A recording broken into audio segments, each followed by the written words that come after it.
when doing hard or wood flooring in general and factory built construction, there's a number of things you have to take into consideration. So people are going to usually do things either true hardwood floors, they're going to do engineered floors, or they're going to do laminate.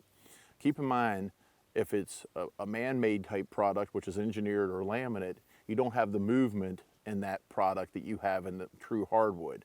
Hardwood is a natural product and it's going to do what wood does. And in the summertime when the humidity comes in, it's going to expand. In the wintertime when humidity leaves, it's going to shrink. So you have to understand the installation of hardwood at the factory. The factory, even though it's an environmentally controlled environment, it's usually on the extremes.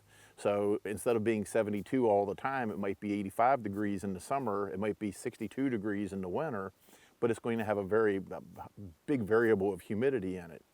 Your hardwood shrinks and expands consistently. So on site, you would typically let it get acclimated and install it at 72 degrees and 50% humidity. So that in the wintertime, it's going to shrink and swell the same way on the cracks and it's going to be consistent. You're not going to notice it.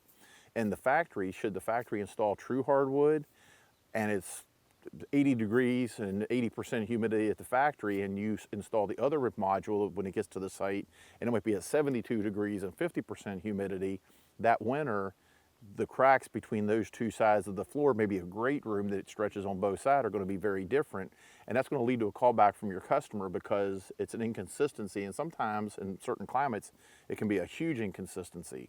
So as a builder, the best thing to do is if it's true hardwood and it's contained in a single room, let the factory do it. It's more cost effective and cheaper.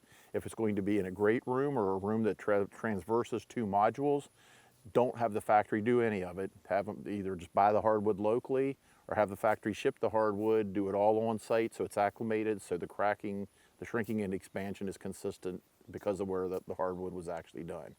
If it's man-made with laminate or engineered, then it doesn't matter where it's installed because it's not going to shrink or expand at all. So just keep that in mind as you're making plans with your customer to do hardwood or floor coverings.